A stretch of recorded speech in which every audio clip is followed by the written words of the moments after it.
What up, y'all? Toonware here. Today we're about to talk about director of the Defense Force of Kaiju number 9. Alright, I can't pronounce the name. My pronunciation is god awful. I won't know how to pronounce the name until the anime. So we're not even going to try to pronounce the name. I'm just going to keep calling him director.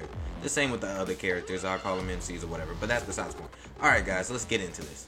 Alright.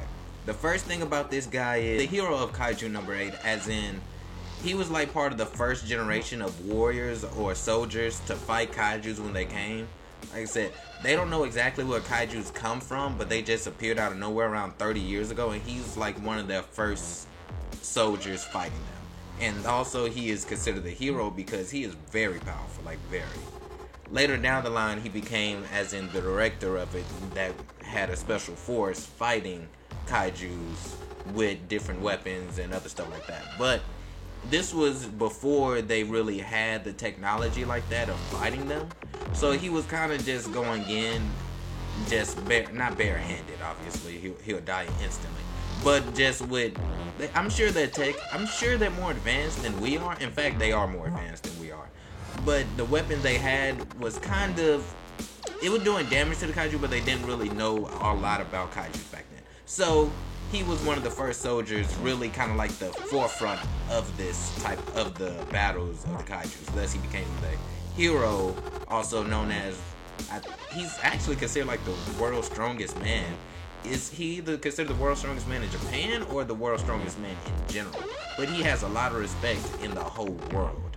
And with that, he's actually pretty rich too. But we'll get more into that when we get into it. Alright guys, the next thing about this guy is his wife was also a kaiju fighter as well. They was, as I said before, both of them warriors. First, he was also, and the wife was actually considered stronger than him. And she was considered a legend.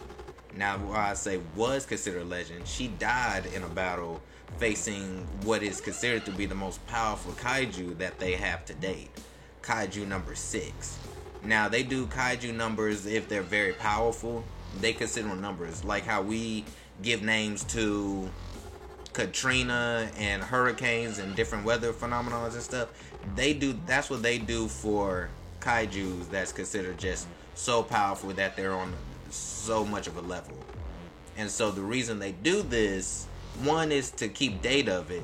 So when other kaijus come, they will kind of have like, alright, what do we do against this one most likely? And also so they can use them for technology purposes. When they kill them, they use their body, dissect it, and go through different types of things where they do to get better weapons. They make basically how they get more advanced in their kaiju killing ways and stuff. They use the bodies of more powerful kaijus, like the numbered kaijus that they're called, and use them to get more advanced technology, and also able to use their abilities in those armors, weapons, suits, and other things like that. Alright, so she was his wife.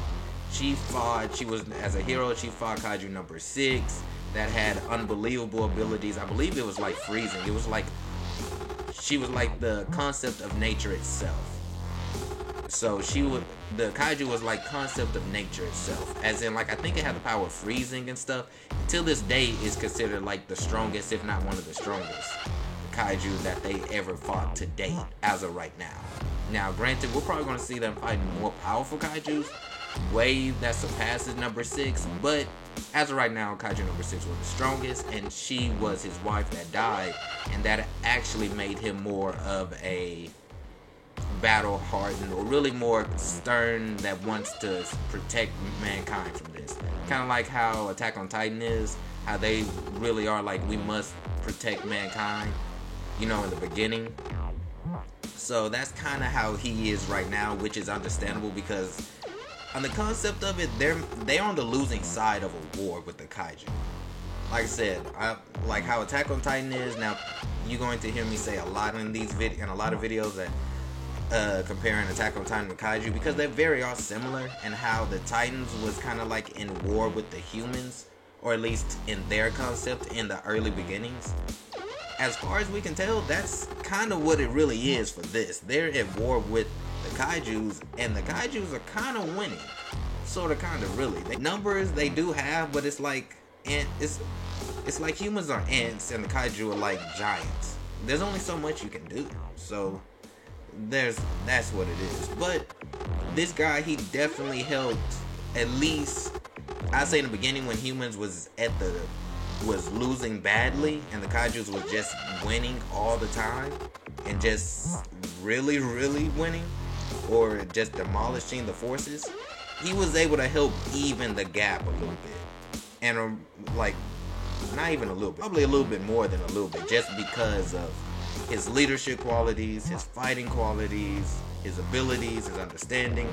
He is considered like, he is the very core when it comes to Japan anyway, the very core of how mankind was able to survive for fighting the kaijus and constantly stay on top. At least as of right now, the main character. Now, the main character, when we get more into his story and the different arc, the arc of, I can't remember the name of that arc. I have it somewhere down here. The arc that he did when he showcased that he was kaiju, just like, yet again, like on Attack on Titan, how Eren, how no one trusted him to be able to help mankind. Well, just like how there was Levi beat the crap out of Eren, but trusted him. Well, Levi and Erwin, I can never pronounce his name right. But you know, the leader guy, the one that was such a badass. Okay, him. Okay, the defense director was kind of like that. And, well, I wouldn't say kind of like that. The defense director was thinking that in his head, but everyone's saying he's a liability, kill him, because they was already getting more recent unnatural kaijus that's too powerful, almost like unnaturally powerful, like there's something else going on, and they believe the MC was one of them. So they locked him up and all this other stuff, and they was really saying dissect him, cut him up, and we'll just use his abilities, we'll just make an armor out of him or a weapon or something and give it to one of our people that we trust. Director said, he was thinking, let's hold off on that. Now the daughter comes in and tells his father, like, please, he's actually on our side. I can vouch for him. Now the director, he like, I don't care what you say. I gotta make sure, or like, I'm gonna test him and see. His heart is already a core of a kaiju. So in everyone's eyes, he's basically a kaiju already. But there was a part of him that probably like, kaijus are getting stronger. He might be what we need to get the upper hand. Maybe. But I have to see if I can trust him or not first. So he locked him up and put him in like a whole dome that's like super defense fortified and everything else. Just like, no matter even if he breaks out, which he possibly could have broken out, but even if he did, they had people all over the place that would want to kill him. Kaiju number 8 powerful, but I mean, this is still in the beginning. Anyway, all this stuff. So even if he break out, he won't be getting out so easily. All right. So here's how this is actually like when we are introduced to the director and see how he fights and the history of him. All right. He lets him go and he says, all right, you're gonna fight me. And depending on what happens in this battle, you either live or you die. That's not really what he said, but it was basically that. It's just like, show me if you're truly human or a kaiju. So they fought, and we're seeing, at first you're like, can this old man really fight? Of course, you know, it's manga, anime. Of course this old man can fight, but how strong is he? Then we get the whole backstory. We're seeing that he wearing these brass knuckles and fighting kaiju number 8. Honestly, he beaten kaiju number 8 in the beginning, like, pretty badly. Now, like I said, he's master trained. He has years of battle experience, not even just with kaijus, but probably like in other battles and wars even before kaijus appeared. So he has all this experience and fighting ability and power on his side, and he just whamming it on kaiju number 8. The battle went on for a while, like you just hear explosions and blasts. Kaiju number 8 getting stronger and stronger, obviously, and then transforming into almost a monster. Now, on kaiju number 8's side, you see in the inside of his mind that he's actually fighting the kaiju inside of him, while body is fighting the director. And the director has actually started losing after a while, because they even say the armor that he's using is considered to be the king of kaiju. Now, I believe it's number 2, and that kaiju was very strong. It was also, I think, considered the first number kaiju, well, second kaiju, the most powerful, one of the most powerful kaiju they ever faced with those abilities. So this kaiju was just unbelievable. The armor he had of this was just unbelievable and stuff. And they said he's the only person that can handle that raw power because he trained his body just for so long and stuff in battles.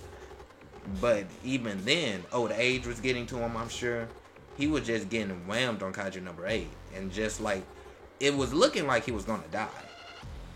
So it was honestly, kaiju number 8 was probably about to kill, well, there was no problem. He was about to kill him. As in, about to. But the MC was able to break free, control, and turn back into a human. And then that's when the guy said, it looks... Well, actually, before he turned back, the director said, it looks like you're a monster after all. Almost like, I was really hoping you can turn back. And right when he was saying that, he turned back. And then he was like, okay. And then that's when things happened. Soldiers just stopping kaiju number 8, even before that, but stopping kaiju number 8, well, it was after the fact. And then one of the guys said, hey, I could have stopped it earlier, but I had a feeling that you were enjoying the battle too much, sir. Which also shows he also likes fighting. He likes fighting as well, or at least when he's younger. So I think it's kind of like just like part of the adrenaline and joy. I mean, he's a soldier at the end of the day, so I'm sure if you ask any soldiers, a lot of them were saying what he was saying. But and so it was all over. He rested up, and then that's when he said, "Okay, we'll use him. I will allow him to stay with us. As I allow the MC to be used to be part of the Defense Force." Everyone else was saying, "Why, sir? Why?" He was just like, "That's it. That's my decision, and that's how we're gonna stay." Now, he's also talking to them and saying, "Think about it. The kaijus are getting stronger. Kaiju number 9, which we'll get into another video. Kaiju number 9 is already doing things unnaturally for kaijus in all, and we're seeing we already saw other way. Anyway, the point of it is, we're seeing more kaijus, unnaturally powerful kaijus coming up, and mankind cannot keep up with how many of these powerful kaijus keep coming. We're not having the weapons and stuff to keep up with them for too long. So it's like this could help us out, kind of just like on Attack on Titan. He can help us out. But that being said, it's not like I'm not an idiot. He's not dumb. So he said, he's going to join the forces of their strongest. He's going to join the forces of their strongest division, which is First Division. And we'll get into a video about him too, because he's pretty badass. But so his idea is having this powerful kaiju number 8, which is super powerful and possibly the strongest kaiju that we've possibly seen so far of record, with our strongest warrior soldier in that division. It would become cornerstones of our forces. So he's already having a plan of like, if I die some down the line, because he already said he's getting old. He already know he's getting too old for this. And it's like, I can't fight on the front lines like I used to. I can't do it. And the kaiju getting stronger, while mankind is not really getting up there to their levels. We got impressive warriors that can put up a good fight, but how long would that last? So this is like his way of just preparing for the next generation to fight against it.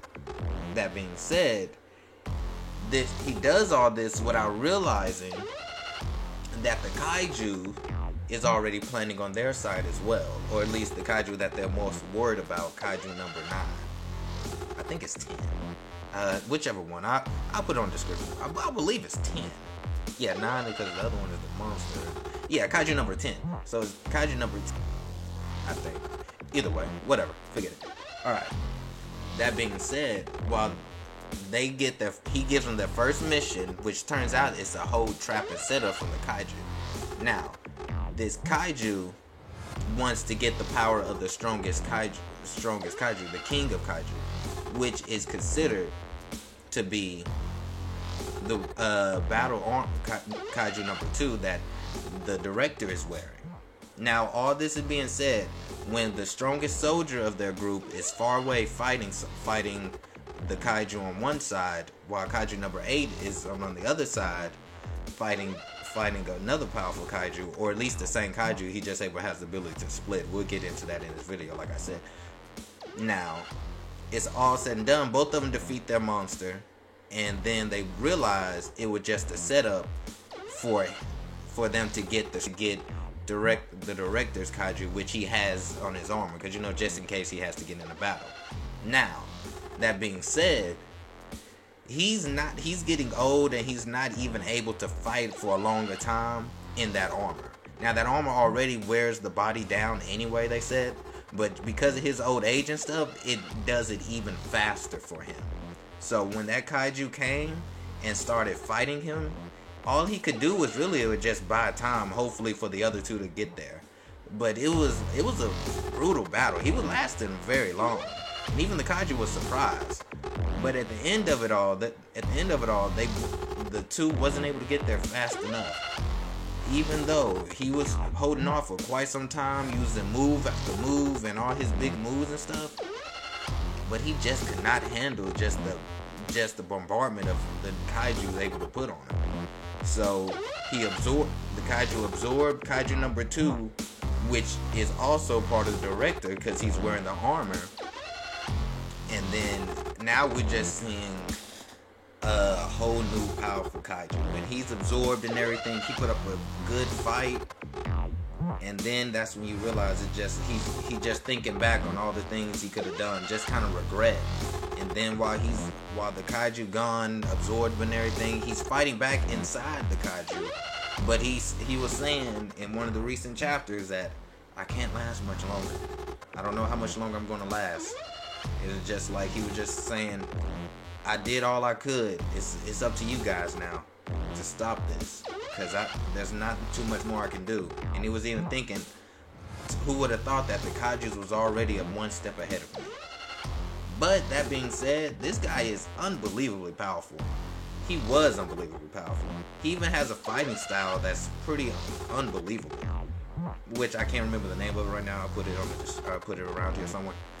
But guys, he's just a pretty awesome character that held the title of strongest and really the forefront of humans for the Defense Force for kaiju number 8, the manga. And so can't wait to see what happened next. But catch y'all later, guys. Bye.